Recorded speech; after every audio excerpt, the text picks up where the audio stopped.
News Score uses AI to rate brands' inclusivity in advertising. So they're trying to create a new tool, sort of like the ESG and DEI matrix. For those who don't know, ESG is environmental, social, and governance, I believe. And DEI is diversity, equity, and inclusion. These are all buzzwords for essentially prioritizing left-wing philosophy in business, aka have less straight people, white people, men, Christians, that sort of thing. More of the queer people, black people, women. Often they are completely overrepresented compared to the population when it comes to people of color and queers and such. And they basically oppose merit-based hiring. They oppose representative depiction of people in Western countries, trying to make them multiracial, basically trying to make at least 50% be non-white, even in countries where the overwhelming majority of people, 80% or more, are white. They don't care. They just want less of the people they dislike. It's not an ideology that actually cares about minorities at all. They often depict things like, for example, gay or queer Muslims. And if you actually talk to a Muslim once in your life, you'll find that unless they themselves are, the activist, academia, gay or queer Muslim themselves, the overwhelming majority, like 99% of the Muslim population, absolutely is disgusted by such depictions. They disagree with it, they find it offensive, it's against their religion, and they take it very seriously.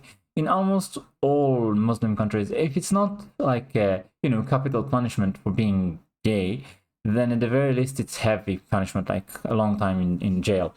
They absolutely do not tolerate gays, they're not tolerant at all. And I'm not saying they are right, but I am saying that if you actually cared about what they think and championed them, then you wouldn't be doing things that offend them. You wouldn't be depicting them in a way that they find the meaning. As in, if you cared about their feelings, you'd realize this. So let's read the article, because it mentions quite a few things that I didn't know about what goes on behind the scenes with large companies, and it might be interesting, or at least important. So backers hope analyzing ad elements such as age and skin tone will encourage more equitable representation, but the tool arrives as some companies show less enthusiasm for diversity initiatives. That's due to the very large, backlash they suffered for pushing too much of the diversity thing. Dylan Mulvaney with Bud Light is an example, but it's not the only one by any means. It's just the most famous, I think. Notice that they're not talking about equal representation, they're talking about equitable. So the results must be the same for everyone. It's not that everyone should be treated equally, apply the same rules, let everyone be on the same playing field, give them an opportunity. No. But everyone must end up at the same point, which makes no sense at all. Where you end up depends on your preferences and choices and your level of hard work. It shouldn't be the same no matter what. It's just, I never understood the logic behind equity. It's just they try to excuse it as, well, some people start disadvantaged, so we'll just give them a boost so that they can get a fair shake at it, which makes no sense. Yes, life is unfair. You are dealt a certain deck of cards that is completely different from everyone else's. Some people are taller or pretty or handsome or very energetic and healthy. Some people are sick or short or ugly. Some people have a high IQ, some people have lower. It's just you are dealt a hand that is uniquely yours, and you should do your best to make the best of it. Instead of trying to, privilege specific characteristics, claim that they are a huge disadvantage and then privilege them and them alone. I mean, honestly, it's insulting. Can you imagine being a person of color or a woman or anything of the sort that they make seem disadvantaged when you have a perfectly good life, when you've had a good family, when you have good genetics, when you have good health, and you've had opportunities, and you're successful in life, and you are told that you are disadvantaged and need help because of, how you were born. It's frankly demeaning and insulting, isn't it? It's just, to go, and they do it, to go to like a homeless white person and say that they are privileged and don't deserve help, meanwhile giving like the son of a successful black businessman or a scientist or athlete or something extra help in college admission schools. It's it's unfair and illogical and insulting. It's just so... I can't stand equity, honestly. Anyway, a new initiative called the Representation Index aims to give brands scores to reflect how inclusive their ads are or aren't, just as some companies are backing away from diversity, equity, and inclusion efforts. The index is being introduced by Female Quotient, a group that promotes gender equality in the workplace, and XR Extreme Reach, a tech platform used by brand marketers and others. It will use artificial intelligence to analyze elements such as age, body type, skin tone, gender expression, and accessibility. Its creators say to create a score between 0 and 100, with higher scores deemed as being more inclusive. So in short, put in like a gay, black, trans, Muslim, woman, and you'll get 100. Or if you want to get 0, depict a straight, white, male Christian. That'll do. I wonder, do you get like 5 points for it being an Asian man instead, or is it still 0? Anyway, the scores will be available to customers of XR Extreme Reach, which said its clients include large advertisers such as Procter & Gamble and Indeed, and won't be publicly released. Of course not. If it was publicly released, you know what will happen? Companies that will have high scores will be boycotted by the public. That's why they won't release it. Let's be honest, they know it's unpopular. But marketers will be able to compare their scores for ads or campaigns against the advertising as a whole and against the averages for their industries, and potentially make changes to their work before releasing it. Well, basically, in my opinion, it will be a tool for the large financing organizations like BlackRock, State Street, and Vanguard that control a lot, like a huge percentage of the world economy, essentially, for them to put financial pressure on people who won't behave. That's what it'll do. It'll be a tool to know who to reward and who to punish for not adhering to the new world order financially. If you score 20, you've got work to do, says Joe Kinsella, Global President and Chief Operating Officer of XR Extreme Reach. In the world of AI, you can auto-generate an ad where you can say, make this man a woman with this skin tone and this body type. So you will hire a man to do the ad, then you'll find out that you get punished financially. Like you won't be able to get the funding for your next program, or people that provide services to you might cut ties with you if you score low. So you will use AI to change the depiction in your advertisement to a obese black woman instead of a normal white man, and then your score will go up. And in this way, it will be very easy and convenient for you to capitulate. People often don't go against the stream. Don't swim against the current. The easier it is for you to capitulate, the more likely you are to do it. Obviously, just like with any other action, making things easy and convenient is the best way to normalize it and make it more likely to happen. So it says here, you can move much quicker than you could have years ago, where you had to mobilize a whole production team.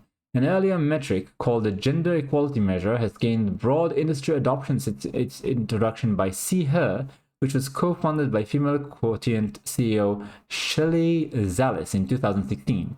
Brands such as AT&T and Procter & Gamble have said they have used the tool to improve the depiction of women in their advertising. So I've never heard about the Gender Equality Measure, and I've never heard of See-Her either. These are all new organizations and metrics to me, and it's interesting to know that these have been adopted widely in the industry without the public having any information about it, because I do keep a finger on the pulse of these things. If you don't measure it, you're not accountable, and people got away with having a lack of representation and of gender in their advertising, Zallis said. We created a standardized measure for the industry, but what was missing was the total inclusion. So basically they created a tool at first that only checked, for how many females are in your commercials, because it was created by females advocating for their own interests, let's be honest. They weren't particularly keen on advocating for anyone else until it became more profitable to do so. The new index will soon add another factor to its calculations by taking into account how reflected various groups are in positions of authority. The index comes as some major brands have walked back internal programs intended to foster diversity, equity, and inclusion. Beer maker Molson Coors in September said it would no longer participate in a scoring system by the Human Rights Campaign, an advocacy group that gives scores to companies based on LGBTQ plus, IA, whatever, inclusion in their workplaces. So it's interesting there were multiple different scores created by these organizations, and it seems as though they are now trying to put it all together to create one sort of social credit score for corporations. We know that just everything is being centralized for a while now, and the inclusion of social credit scores is a wet dream for the World Economic Forum, the UN, the Democratic Party in America, and pretty much left-wing parties all over the West. They very much want to be able to regulate your behavior on a so-called moral basis. They say you're a bad person if you are not, reducing your carbon footprint, which is just a way for them to say that you can't eat meat and other animal products, that they want you to, restrict your use of air conditioner. Did you hear about those? Where if you had like the electronic smart systems controlling the air conditioner, then they can restrict the temperature you can put and restrict the amount of time you can use it and so on, all in the name of fighting for the planet against climate change. They want to nitpick with you, to micromanage your life to such an extent, it's amazing. The whole system that they are planning, 15-minute cities, CBDCs, and so on, is just nightmarish in my opinion. And they're not doing the same to corporations, rather they want them to fall in line and do it to you, right? That's the whole point, to centralize power in the business world in order to be able to create sweeping changes that you can't escape. Because right now the problem they have is that people just boycott whoever it is that basically tries to push forward the agenda, current thing, as people like to call it on the internet. So whoever pushes current thing the most gets whacked by the public with a backlash. People don't do business with you. And in order to escape that, you just need to make an industry standard behind the scenes that will rate everyone, and then you punish and reward people accordingly, so that the change is incremental and inevitable. It's across the industry, because whoever doesn't go along with it is disadvantaged to such an extent that they'll probably go out of business or lose market share. And so you make sure that the entire industry goes along with your plans simultaneously and seamlessly, so that the public can't object to what you do with their wallet, unless they stop buying altogether. And there's a lot of things that you can't stop buying, like necessities. There's also, how to put it, a certain level of comfort that people will be willing to abolish for political, how to put it, activism. Yeah. In order to show these companies, yeah, I'm not happy with what you've done, you have to give up a certain level of familiarity or comfort, or perhaps even buy something that's more expensive.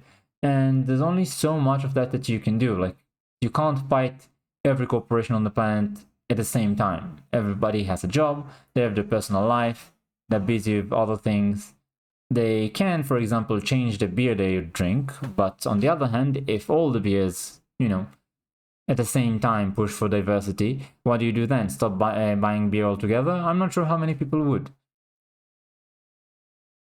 So this is definitely an escalation on their part, just an interesting way to go about it, and I'm not quite sure what we can do. Or perhaps what will happen is that people who oppose this thing will create their own index, and then they will start advertising to buy from companies that don't adhere to the DEI, ESG nonsense. I have already seen some people do it. I know that there's apps, at least in the US, where you can basically scan brands in the supermarket, and they'll tell you whether they hate your guts or not, because that's the best phrasing I can find. So it says here the index comes as some major brands have walked back internal programs intended to foster. Yeah, we've already seen that.